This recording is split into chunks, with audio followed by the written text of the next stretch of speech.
Welcome to Zen and the Art of Real Estate Investing. What if you could learn from experienced real estate investors, find out what got them to where they are now, get insight into their daily habits, and take these insights to inspire your own growth?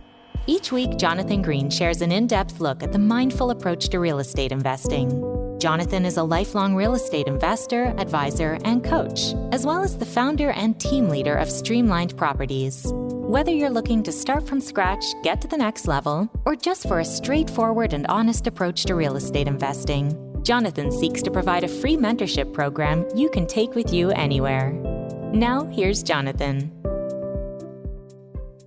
Thanks for checking in for another episode of Zen and the Art of Real Estate Investing. And this episode, my guest is Jose Berlanga. He wrote the book called The Business of Home Building, and this episode, as well as the book, is a guide for anyone looking to break into that particular business. We go over how he got started with his brother, how long it took them to get to profitability, and where it took them from there. Let's go. This is episode 211 of Zen and the Art of Real Estate Investing with my guest, Jose Berlanga. Jose has been in the real estate industry for almost 30 years. He was the CEO of several construction companies dedicated to investing, designing, developing residential projects in Houston. And now he is also the author of the book, The Business of Home Building, How to Start and Operate a Residential Construction Company. Jose, welcome to the show. Hello, Jonathan. Great to see you. Great to be here. Yeah, great to see you too, and to get your wealth of experience on the developmental end here. But going back, so we both had experiences with our parents and real estate growing up, but I think yours was a little different than mine.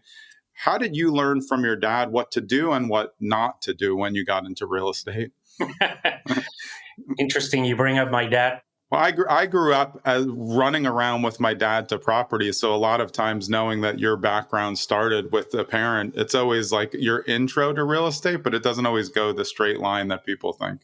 It did not go on a straight line. My father was in a completely different industry. When I got into real estate, I knew nothing about it. But I learned, it's funny to bring up this subject, but most of what I learned from my father in the real estate business was what not to do. Right. He was not a savvy investor. He was a hard-working man that I admired. We had a great relationship. We worked, and as you mentioned, since I was a little kid, I used to love going to work with him, hanging out with him, watching him, learning from him, but not in the real estate business. He was more of just a businessman, a salesperson. He knew how to put deals together, but not necessarily how to be a full-blown investor or entrepreneur for that matter. So I learned a little bit of what were the things to pay attention to and try to avoid. Yeah. Well, he was kind of a buyer and you became an investor and then a developer, right? I mean, that was the difference between it. You were going to take the real estate part to a different level because he was in a different business.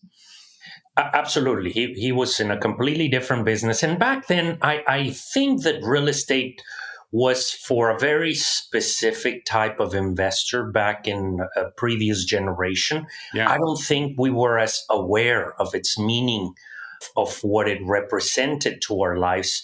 Yes, people bought a home. They bought property. There was such a thing as rental income properties and things like that.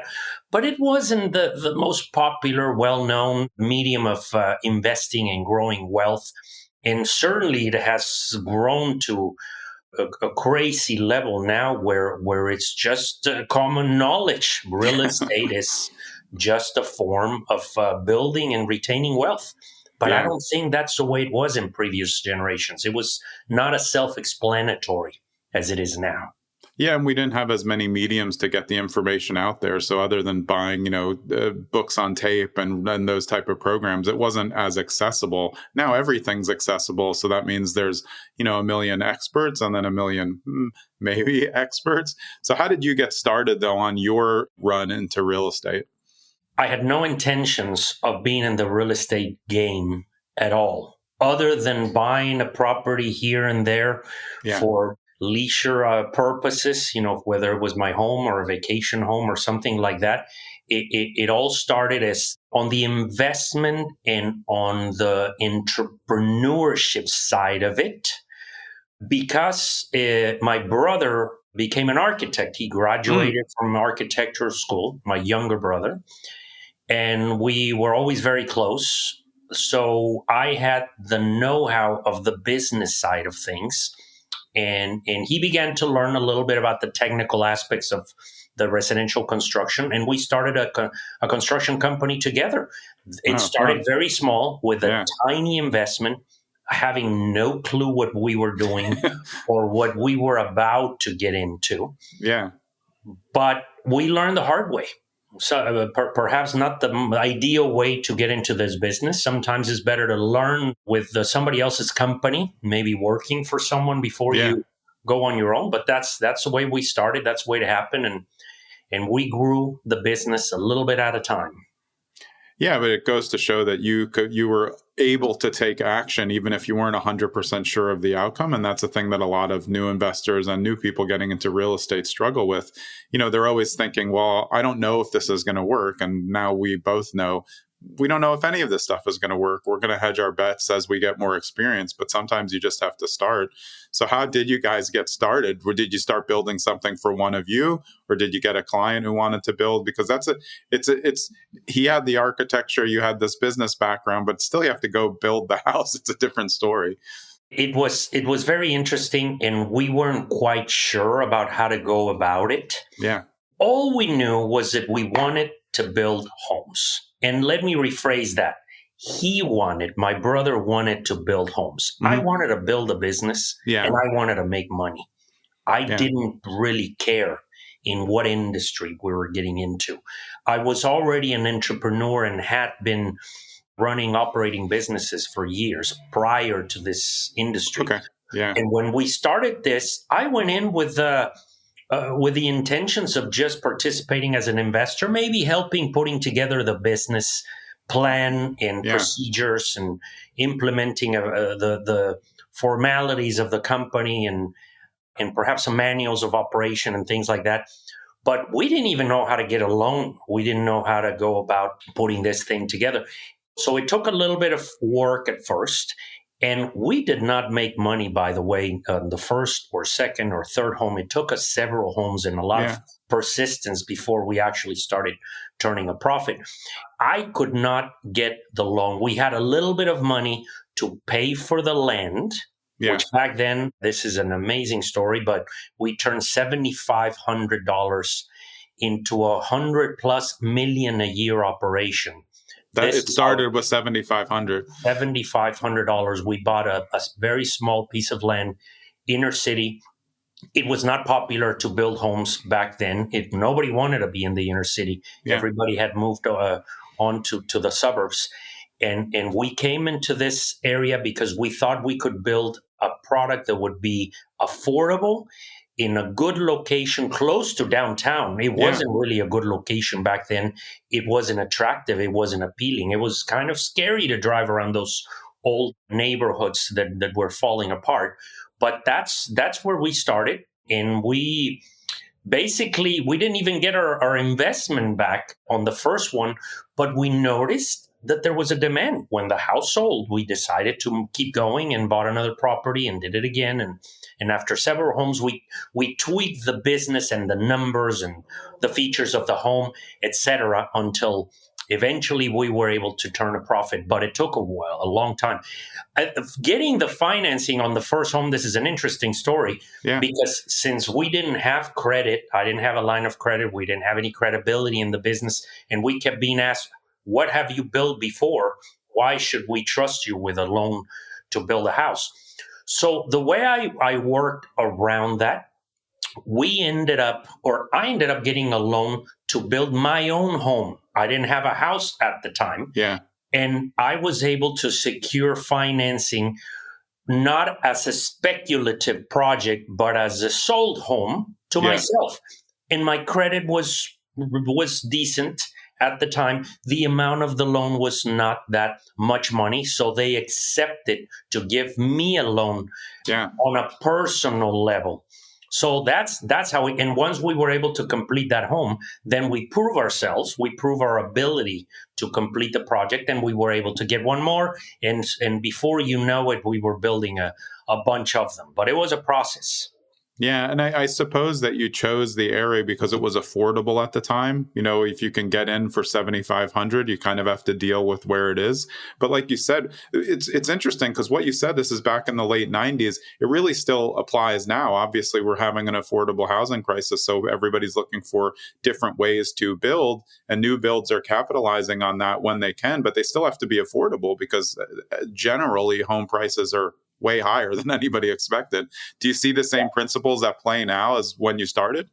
Well, a little bit. In some cases, Yeah. we continue to look for new neighborhoods, new options where to build affordable housing. It's becoming difficult because the costs, the construction costs, the labor, the land, everything is getting expensive. When we started building, I think the median price was 100,000 or so. Now it's 400. Yeah, exactly. Yeah, 400 plus. Yeah. So now it's getting hard to find land where you can build prices, even in the 400s.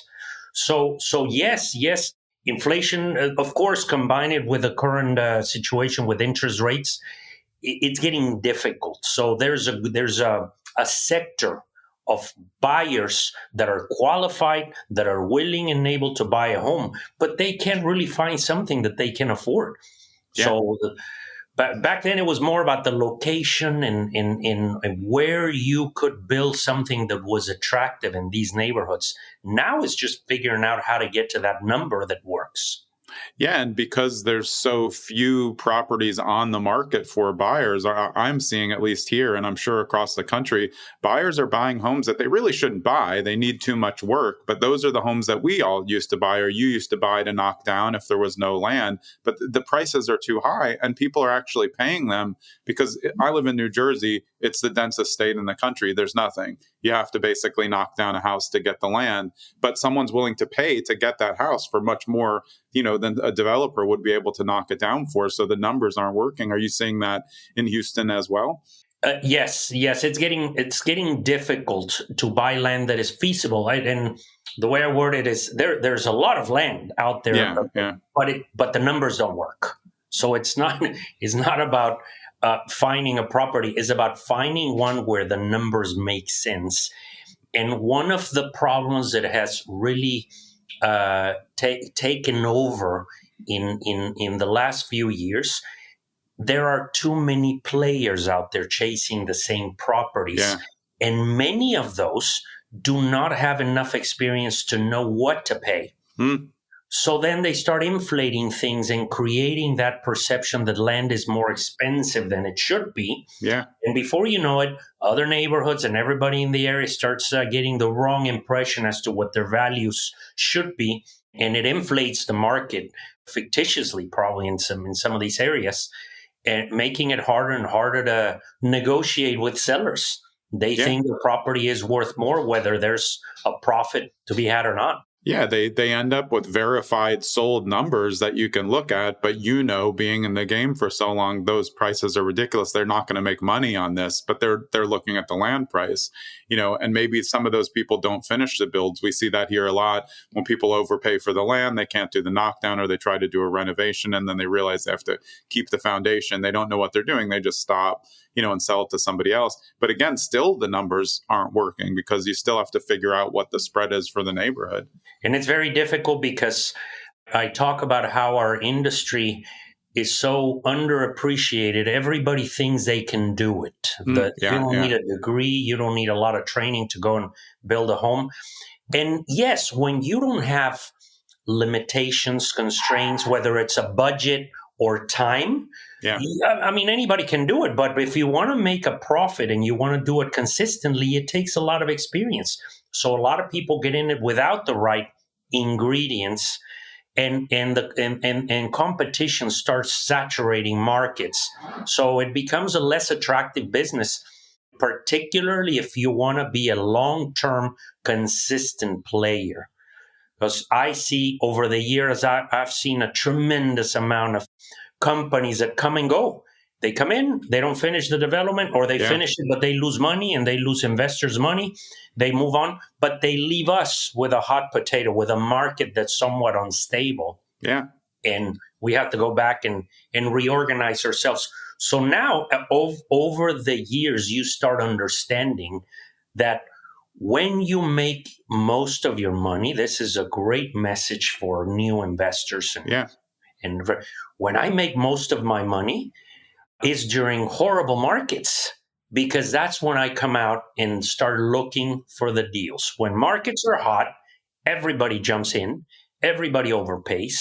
So yes, you need to participate in the ups and downs of every market, but I prepare myself the most when the markets are horrible. That's when you have better negotiating power and the ability to find better deals. And that's where everybody's running away from this business. It's all the people who came in and did well for a half a cycle then immediately leave the market. And then, of course, that's part of it. But especially for Texas, because I think so many people moved into Texas. Texas is so gigantic overall, but even the Houston area is so much bigger than people think as a city. There's just opportunity there. So probably a lot of out of town people came in, tried to do it there and realized, okay, well, our numbers weren't work because we're not local. We didn't really know the numbers or know the neighborhoods the way that they were supposed to be. Unfortunately, there is more money out there than there are good opportunities. That is just a fact. Too much money trying to look for deals, trying to park their investment somewhere. And they put it sometimes in the wrong hands of inexperienced developers that do not know what they're doing. So they come in, and when things start, and obviously when the market is good, everybody wants to jump in. And it's not just our sector. You see it with brokers, a bunch of new agents, a bunch of new mortgage companies, title companies. Everybody jumps into the industry. And then 6 months later, all the agents quit and the mortgage companies fire half their staff. Happens every cycle, every couple of years. It just, this industry gives you the illusion of a quick buck, an easy way to make quick cash. And it's not the reality of our business. Our business needs people who are devoted, who are consistent, who really want to learn the business and stick around and figure out these ups and downs. So you start averaging your profitability, not even over a 1 or 2 year period, but over a 5 or 6 or 10 year period. And that's when the true profits and the true appreciation of your assets begins to kick in exponentially. Yeah, but that's also, a business principle, like you were saying. You brought the business background, and a lot of contractors, developers, when they're new, they don't have a good business structure. They're not thinking 10 years out, hey, we can withstand this in the beginning because now we're building the credibility to get there. And I think now with everything that's out there on social media that people have access to, the short-term way of thinking, it's like thinking, oh, well, I can build a home and I can make 100, I'm going to take that 100 and, quickly I'm going to be a millionaire. And it's like, I don't think you know how it works. You're going to make so many mistakes, especially for new builds. Flipping is one thing. The structure is there. You can make a lot of errors, but you're not really having to make as many decisions. But new build is a lot of architecture, a lot of working with the city. And then as you grow it, a lot more things that can go wrong or can at least stop your project when you're new, right? Absolutely. There's a big difference between buying an asset, fixing it up, or even improving your tenant base when you buy a few apartments, and then building from the ground up. It takes more time. The cycle is much longer. The process is much more complicated. Many of the things that I discuss in the book represent the fact that there are so many topics and so many areas that one must understand in this business, at least in general terms, in order to be successful, from putting the business together, understanding about your buyers and what to build and what the house must contain. What does your product need to contain in order to sell for the right price? And understanding the legalities and understanding the timing and understanding how to manage the style of management that you require to run contractors and subcontractors. And there are so many pieces of this puzzle that people underestimate and that appear to be much easier from the outside.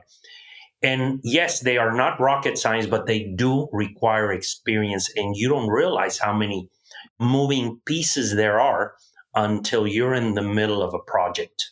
Yeah, that makes a lot of sense to me. And I've seen it, in a lot of places where a new builder will come in, the street will be basically all 3 bedrooms and 1 or 1.5 bath homes. And they take one, put a top on and turn it into a 5-3, but it way exceeds the neighborhood's possibility for the next 5 years. And it's a big house on a tiny lot.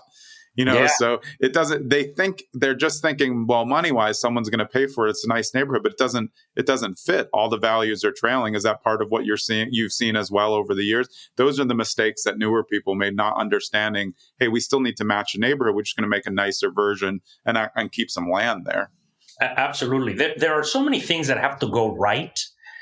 If one aspect of the transaction goes wrong, everything falls apart. Yeah. But you nailed it. One of the key elements, perhaps the toughest trick, is to know exactly what to build at any given location. Yeah. What will support that market from a price point, quality, finishes, the details. What is your buyer? First of all, identifying your consumer. Yeah. What is your target audience?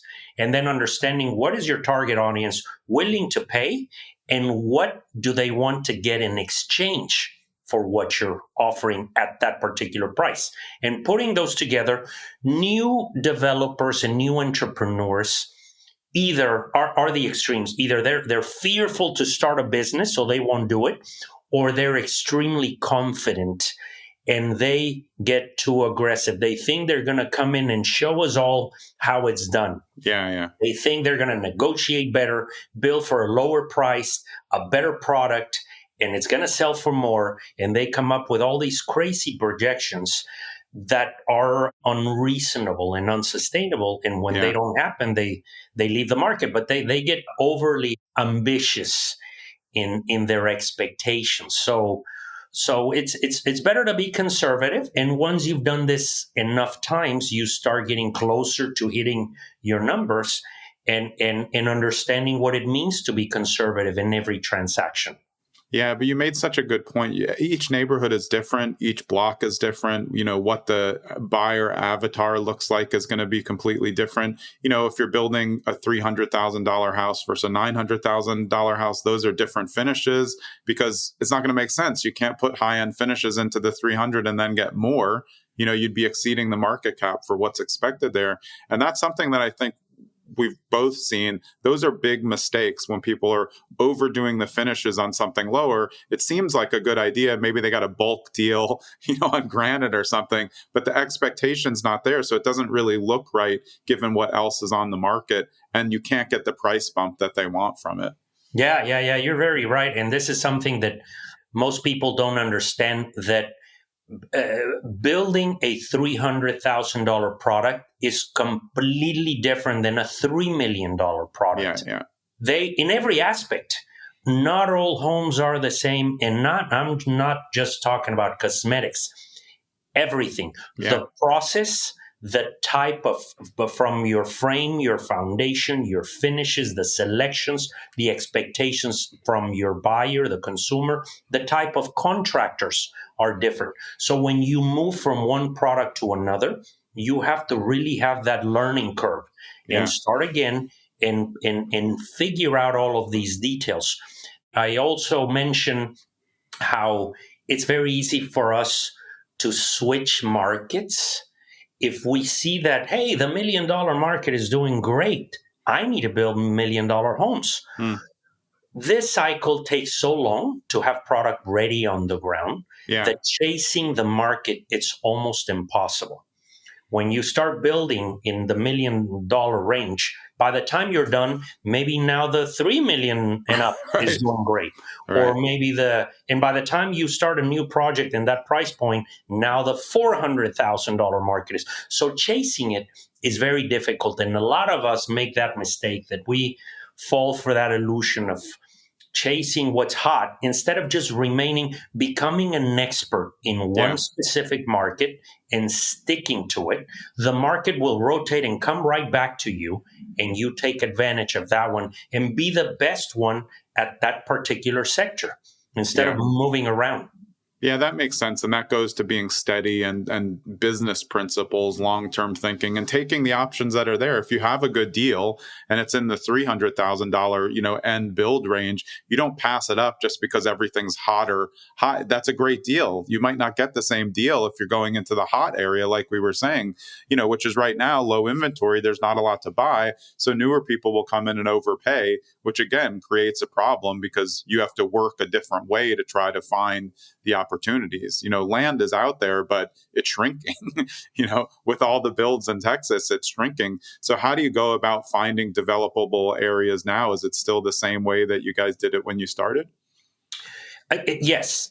Interestingly enough, they continue to come to us because the more you've been in business, the more opportunities come to you. Yeah.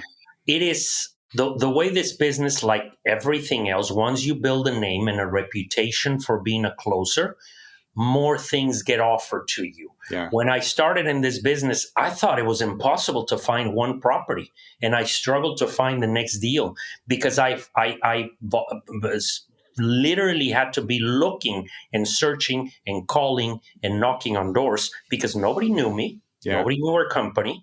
And we were very specific in the market that we were in.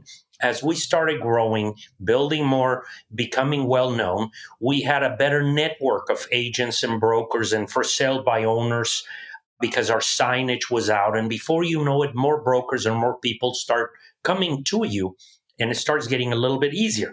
With that being said, it's still a business where you have to look at a lot of opportunities to pick the right ones. And you have to understand, again, your numbers, the structure and the product in order to make those decisions, because the fact that they bring you offers and deals, it doesn't mean that they all make sense. Yeah.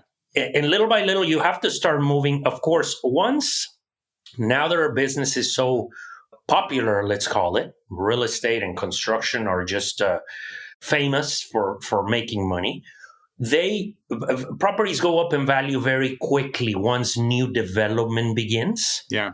So one of the strategies we had is that we would try to accumulate enough land in any given pocket before we made any noise, before we started putting up signs, because otherwise the land would automatically get expensive and we would be our own worst enemies. We would buy a lot of stuff, and then the next round of lots would be much more expensive because of the development that we were doing ourselves. Right. So you have to constantly be looking for new areas. The bigger the player you become, the more you can attract traffic to a new area. Yeah. If you go into a transitional neighborhood and you're only building one or two homes, it's hard to build some momentum. But when enough builders, or when you yourself have the ability to start transforming a small pocket, a submarket or a subdivision, then you start bringing in a lot more traffic. But, that needs to happen over time once you start having more ability to invest in a neighborhood. Hey, it's Jonathan. I hope you're enjoying this episode with Jose Berlanga.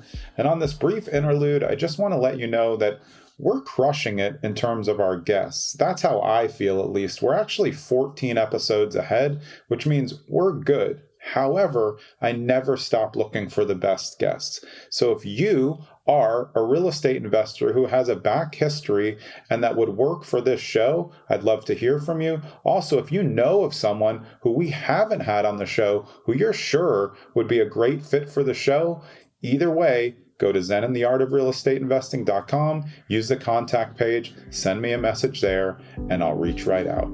Let's get back to Jose. Yeah, you said something really important. As you get more well-known in the area, good reputation, you get offered a lot more deals. But one of the most important points is that you have to be willing to say no to those deals. Some people get going, they just start saying yes to everything. Oh, we're the best. We'll just take all the land. But a lot of the stuff you get in, if the numbers don't work, you have to say no to a lot in order to make sure that you're maintaining the right profit margins, right? Oh my God, that is a very interesting point, because not only, let's assume that you're buying land where the numbers work. Let's say that that's not even a problem. They're bringing you deals, and the deals that you're selecting make sense. The next problem is that at some point you're going to be limited as the amount of money that you can invest. So we start making the next mistake, which I did, leveraging land, over leveraging land. And then one fine day, the market turns and you owe a lot of money on land deals. This is something I recommend builders not to do. The big builders know that. The public companies know that. Yeah. They don't keep land on their books. They don't like it on their balance sheet. We learned the hard way because we had tons of land when the crisis kicked in, the financial crisis and the housing bubble. Yeah. We owed so much money on land. And the buyers are very limited. You can always fire sell a house. So it's okay to leverage all of your homes. But when you start leveraging land and the market changes, you get caught in a bad situation. Yeah. That is what almost put us out of business back then in that crisis. It wasn't the homes, because we could get rid of homes even if it was at cost. Right. We could just rotate inventory, move on, pay off banks, and get out of trouble. But the pool of buyers for land in a bad crisis, in a bad economic cycle, is exponentially smaller. Yeah. And you cannot get rid of it even below your cost. So forget buying right, but it's also the leverage that you have to be very, very smart. And as we go, for example, part of our new business model, now that we have the ability to do it, is we don't leverage land. Very rarely do we buy a deal, and maybe it's short term. Yeah. But if you have the ability to either buy it or get investors that work with you, once you start building a little bit of a name and reputation, to hold your lots and your raw land always paid for. Yeah. That makes sense. I mean, I can see how that can happen, because once the market goes sour, no one is ready to build anyway. So all of that land holds even less value. And then you don't, there's not even takers for, as you said, a really discounted version. Someone would have to get it, really, really cheap. And those are going to be all cash buyers. And they're probably buying up all the homes that are in trouble, because those are easier to turn over and just rent right away. The land, they still have to build. It's not going to be a turnover cash flowing asset for them. Absolutely. The buyers of land are other builders. And when the economy is difficult, they are too busy putting out fires and working out their own issues for them to be looking for new land deals. Yeah. And this is what I keep saying. This is where the opportunities come in, because there's a lot of people that somewhat either bought too much or realized that they couldn't develop it. And that's when you come in and take advantage of some of these opportunities. But that was a very, very tough time for us, because we had to carry these properties, the carrying costs, the interest, the property taxes, and multiply times a ton of properties. That was a very, very tough time for us. Yeah. So across the years, were you guys always doing build to sell, or did you also do build to rent, giant, bigger rental communities and things like that? No, the build to rent didn't even exist, and maybe it did, but it wasn't popular. This is a new trend. Originally, historically, we've been speculative builders. We do very, very little custom homes, pre-sold homes. We always understood that concept of knowing what to build them, and then find a buyer after the fact, once the houses were close to completion. And that's been the history of our businesses. But recently, this has a lot to do with the way that the economy has gone in inflation, where many, many buyers, a percentage of the buyers out there, cannot raise the money for the down payment. They want a house, and they prefer to live in a house. They want the backyard, they want the driveway, they want their own garage, they want the amenities, but they can't afford it. So this new trend of renting homes is kicking in, and it's growing very rapidly. Public companies are doing it. Corporate America realized that there was this opening in the market, and they're buying homes like crazy. The only issue, we're having kind of a short-term hiccup, which is interest rates, because those numbers have to work when you buy these communities for the purpose of renting them. But I think it's a short-term issue where they're not buying as many communities because of the numbers. But it's going to come back, and I think it's coming back very, very soon. You're going to see more developments created and built and designed strictly for rental purposes. Yeah, I think so too. I mean, if I just look at what my kids' landscape for ownership looks like, it's just going to cost more with higher rates. So it's going to be harder to get, which means it's going to be longer there. So I've said a lot of people will be choosing to rent over the next several years, and maybe they're using their extra money to invest in properties somewhere else. And so we're going to have more investors who don't own their own home. I think personally, they're making good money, but it doesn't make sense where they live, because if you're looking at some of the bigger markets now, what you would pay in rent for a property, you'll get so much more for what you'll pay in rent than what you would pay for a mortgage right now. Like you could live in San Diego in a $2 million house, and your rent would be like half of what your payment would be if you owned that house. So that's just kind of a smart idea for people out there that could change the landscape. Yes, absolutely. Especially in certain cities and states where things are way overpriced. We don't really have that problem yet in Texas. Yeah. These markets are not as profitable. I used to be made fun of back, in the earlier years for building in Houston, because I had other friend developers who were in Florida. They were, building in Las Vegas and New York and in much more interesting places. And my sales ticket per foot, my gross sales, was probably $150 back then dollars per foot. Mm-hmm. And these friends would tell me, "What are you doing there?" My profit is $150 a foot, $200 a foot. Your gross sales price is under what my profit is. Their sales price were $700, $800, $900 a foot. Of course, those guys are out of business. Because the fluctuations are so dramatic. Right. In places like Texas, our profitability is tighter, much tighter, but the market is more consistent. The fluctuations are very small. It's safer. So that has allowed buyers to continue moving forward because the rent is still kind of at the same level of even in a tough situation like this, renting is still not as beneficial to most buyers. They can make better use of their money if they buy a house. And I'm a big proponent, not because I'm in the business, but because there's a number of reasons why owning property over the years is a great asset to have. And it's a way for you to force yourself to build some equity somewhere. Yeah, I think for a lot of first-time homebuyers, it's almost a surprise. I have a lot of clients where I'll send them an update 2 years later. I'll say, you're up 150 grand. And they're like, what? I didn't realize. They don't think of it as an investment. So for me, I always tell everybody, if you bought your own home, you're an investor. You don't have to, everything's an investment. You're going to sell it. The forever home is kind of not really a concept that makes sense to me because I grew up with a house flipper dad.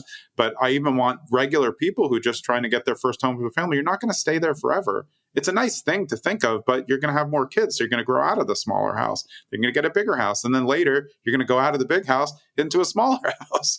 Or you're going to get rid of the stairs because you don't want to go up and down the stairs. That's why real estate's such a good asset. You can trade it. And as you were saying, you can just get appreciation by just living there. That's what I think people forget. You can make a good buy, just live there and live your life. And in a couple of years, you could be up 100 grand. In New Jersey, plenty of people who bought during the pandemic were up 200-300 grand, after the pandemic ended. They're like, wow. And everyone at the beginning of the pandemic would say, no, don't buy now. Don't buy. Real estate always goes up if you can wait. I mean, you've seen that if you could get through 2008, especially in Texas and Florida, you would be, doing unbelievable. Everything that you could hold would do great. But it's tough to get through the times, especially as you're saying, if you're over leveraged, and that's something that you have to learn along the way as well. Absolutely. And you're so right. Real estate always goes up, not in a linear capacity. There will be ups and downs, but when you hold it in the long term, it will always make you money. And something that people don't realize why it's very important to buy a home. I rarely ever hear everybody's comparing the cost of living and whether I want to be in the same house for a prolonged period of time. But most importantly is that when you buy a home, you're tying up your cost of living for the rest of your life. Yeah. People don't get this. If I buy a home and this is my payment, I am confirming that it will never, ever go up again unless I choose to upgrade. Right. But if I don't, and you can't say that about renting a home. You can, what is a rent going to cost? It will always go up. It will always go up. In 5 years, what is rent going to be? In 10 or 15 or 30 years from now, rents are going to be many, many times what they are now. But if you bought a home today, your price will never go up. As a matter of fact, it can go down if you refinance. Yeah. And it can go to just maintenance and property taxes once you own it, which is a nominal expense. But if you do better financially, you can upgrade. But if you don't, at least you tied up that, you secure that payment and locked it at that number. And how better can that be?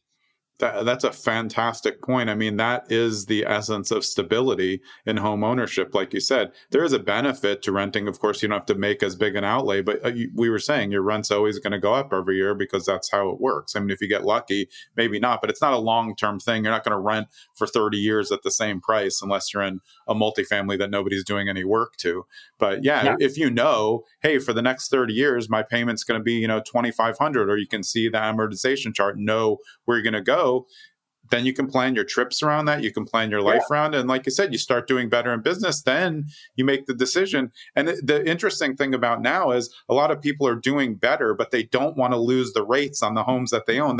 They need a bigger house. They had too many kids. They're growing out of the house, but they have a 2.75 rate and they don't want to buy something with 6.75. So there's a lot of people right now in this quandary. So when people talk about, oh, there's not a lot of inventory, there's inventory. It's just not on the market yet because the rates don't make sense for people to trade up. Yeah. And something else that a lot of people don't understand is that you're buying the house, you're buying the price of the home. You're not buying the interest rate. You can refinance later. So, but since the interest rates are high right now, you can get a better price on the home. Everybody's discounting, everybody's giving concessions, they're buying down the rate. So it's a good time to buy the property. Once you own it, inflation will continue, but not on your cost, not on your payment. You can only do better from that point, which is enjoy the appreciation of your property and be putting money away by reducing your equity. By increasing your equity and reducing your debt. But sometimes we're just comparing today's cost, which is not apples to apples. What is my rent and what is my payment? But there are other components to consider. Yeah, I think people discount the enjoyment factor too. They're going to stay in a place that they really don't like anymore just to miss the part of they're going to have to pay more. But as you said, I always call it a double windfall, because if you buy with a high rate, and then even if it's 2-3 years, and then you can get the rates down even 1.5 or 2, you're going to get as you were saying, the appreciation that you got over those 2 to 3 years, plus the reduced rate. Sometimes you can pull out all your money and then you're good to go. Now your payments are just like great. And you've changed everything just because you didn't think, oh, well, I can never sell if I have a 2.75. But those people are up $250,000 in equity. So there's still a plus there to do it. You just have to figure out, what's the best thing for your family. But, enjoyment's a big part of it. I mean, I'm sure you built so many homes. It's great to see people go in and know, hey, they're going to love this home. This is brand new. It's exactly what the neighborhood needed. It's what the avatar of the clients are looking for. And those things will sell right away. So it's going to be interesting to see what happens with inventory. But what do you see on the horizon for builds, especially in your area in Houston? I mean, obviously, Texas overall has a lot of building going on. So people see the rents going down. Not that much, but over time, it's obviously going to fix itself because no one's stopping moving to Texas. Yeah. For some reason, it just keeps growing and expanding. We definitely have a lot of land and a lot of space. Yeah. And it's been a very uncertain market because of, I think that the psychological aspects of these high interest rates and the political environment and all of these things that we went through, where a lot of people didn't want to make decisions. But Inventories are not bad. We reduce the production. All the builders who know what they're doing, they kind of slow things down a bit. And inventories went down. Not many people are selling their homes because, as you said, they don't want to get rid of their 3% interest rates. They're going to hold on to it. And a good percentage of houses in America are paid for. So I don't think there's any crisis whatsoever. It's just getting people to decide whether they want to move forward or not. And getting back to your point, I do agree that there's something nice. Everybody at the end of the day wants to own a home. You are not really financially stable, even psychologically stable, until you own a place where you can invite your friends, decorate it the way you want it, do whatever you want to it to make it part of your identity and your world. And you can do that in a rental. Yeah.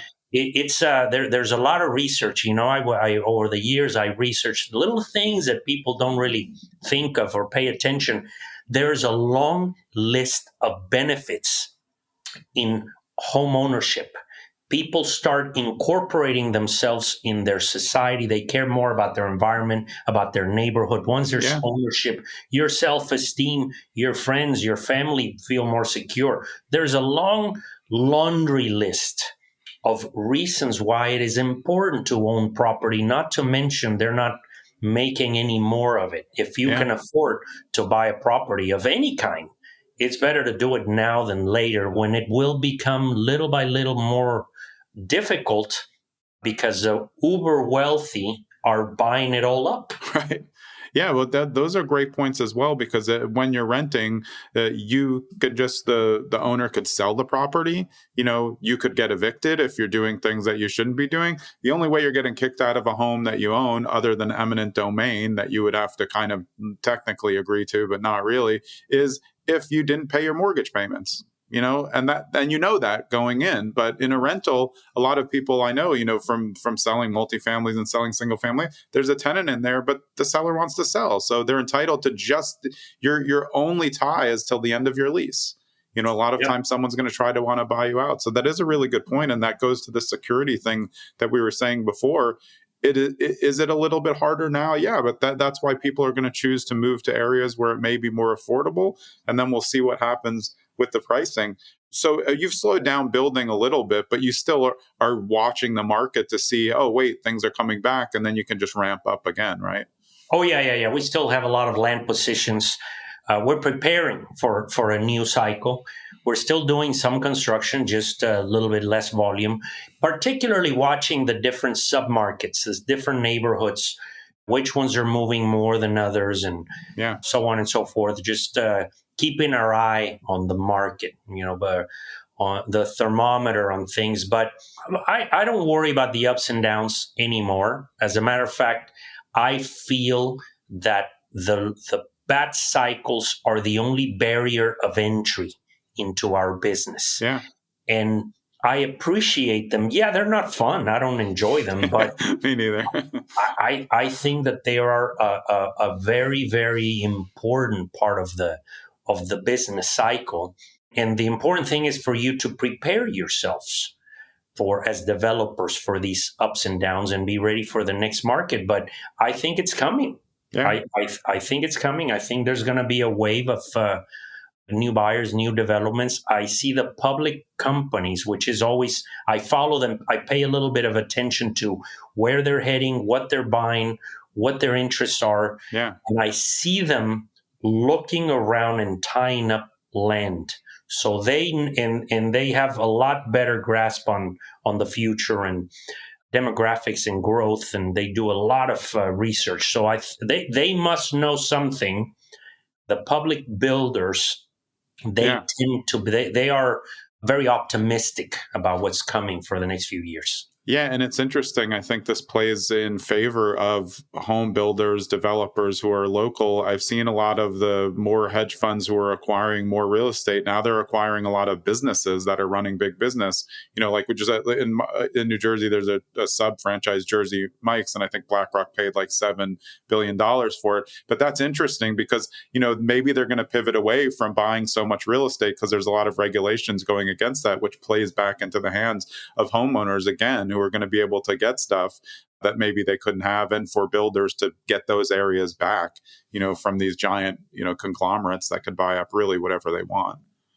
They have unlimited resources. And always growing. Yes, these investment funds. And of course, it's the public's money at the same time. So indirectly, we are the ones investing in all of those developments, but they're being consolidated by fewer companies who are buying all of these rental income properties. Yeah. So Jose, so tell us, who should read your book? This is The Business of Home Building, How to Start and Operate a Residential Construction Company. Who can this book benefit? Because I know it's not just someone who says, hey, I just want to start a residential company. It's going to apply to a lot of people interested in real estate development. Yes, I'm glad you brought that up, because I wrote this book not with the intentions, obviously, of selling books. I just needed to unload all of this information that I had accumulated. It was cathartic. It was a cleansing, mental cleansing process that I needed to go through. And I wanted to make it very specific rather than just talking about the industry. Incidentally, I'm writing subsequent books that talk a little more general about real estate. But this first book that I wrote, I wanted it to be very specific about what it is that I spend years doing. And who should buy it is also something that I've expressed to the people that I've talked to about this book. Any person who wants to start a business, any person who wants to buy property, brokers, agents who their natural inclination is to go from brokering to eventually investing and developing. Because in the book, I use this industry as an example, but it talks about entrepreneurship, how to start a business, how to build a business. What are some of the things that I need to pay attention in the early stages, in the process, the growing pains, my mission, my vision, the understanding of what I'm doing and where I'm trying to get my business to get to. So I discuss it with this particular industry, but it's a book about entrepreneurship at the end of the day that anybody can benefit from at some level. And I try to make it somewhat a little bit fun with some stories of the good, the bad, and the ugly about the industry. I'm not an entrepreneur that either brags or that is arrogant about my trajectory. I'm very humble by it because it was very tough. And I talk about the difficulties. One of my favorite things to discuss is the adversities that we face in the business world. I have not had an easy journey at all. It's been very, very tough for me to build companies and to reach any level of success. You hear many entrepreneurs out there who talk about their success as if it was, an overnight, easy, fun process. In the blink of an eye, I became the best ever. And that's not the reality of the average entrepreneur. So it's easy to distract the reality of the business world by looking at a handful of examples, which are rare when a business just grew exponentially very quickly and very easily. But that's not the way it is. So I like to talk about that very as often as I can to inspire entrepreneurs to understand that it's okay if you're struggling. And it's okay if you're going through a very, very tough time. Most of us go through it. And the only way to get out of this is to continue, to keep pushing. Life pushes back and you push forward. and you deal with problems as they come, one day at a time, and you fix 5 problems and you get 10 new ones. Yeah, And you exactly. fix 10 new ones and you get 20 new ones. And that's just the way the business world is. Right. If you don't want that part, then you stay in the 9 to 5, and you don't do the entrepreneur thing, because entrepreneurship comes with risks, and the good and the bad. That's kind of the fun of it. But you have to, like you said, if you prepare for entrepreneurship with a business mindset, making everything set, build the proper foundation, you're going to be in much better shape than trying to just wing it from the beginning. Absolutely. Absolutely. You have to go in with that mindset of the uncertainty. Yeah. That everything is unpredictable, and that I'm going to live my life, because this is a life choice, is a lifestyle of solving puzzles and problems, making decisions, moving. And yes, eventually I'm going to see the fruits of my labor, and perhaps if everything eventually works out, which it should, if you put the time and the effort and the sacrifice, I'm going to look back and be proud of it. And perhaps do much, much better than having had one of those consistent schedules and lives in a very certain paycheck, which I've never had. I don't know what it feels like, but at the end of the day, I enjoy it looking back in retrospect. But yeah, while it was happening, it was difficult. Yeah. I mean, a lot of sleepless nights in entrepreneurship. Yeah. Absolutely. Well, I really appreciate you spending the time. Is the best place for people to get in touch with you at your personal website, which is joseberlanga.com? Yeah, absolutely. That is, I'm not a big social network type of person. I'm beginning to. I'm enjoying these new outlets that are part of the new generation. Yeah, some are better than others. I mean, I enjoy them as well, but it's good. I mean, they can go to your website, get in touch with you directly there, and also the book is there as well, correct? Yes, and in Amazon and all the major platforms. So, awesome. And hopefully my second one is coming out in a few weeks. So, oh, great. Yeah. Well, I really appreciate you spending the time giving us your 30 years of expertise on building, and I look forward to staying in touch. Thank you, Jonathan. I'm sure we could talk for hours and hours about the subject, but time is limited. So I really, really appreciate your invitation. Yeah, absolutely. All right. That was Jose Berlanga. His book is The Business of Home Building, How to Start and Operate a Residential Construction Company. I'm Jonathan Green. We'll see you next episode. Thanks for sticking around to the end so you can get that preview of who's coming up on the next episode of Zen and the Art of Real Estate Investing. And next episode, it's a return visit, which we've had very few of on the show, but we're bringing back some guests. And this time it's Drew Brenneman of Brenneman Capital. His first appearance was in April of 2023. And now he's back. We talk all things multifamily syndications, choosing markets, and a lot of updates on what happened with the syndication market and what he and Brenneman Capital did during this time. See you next episode with Drew.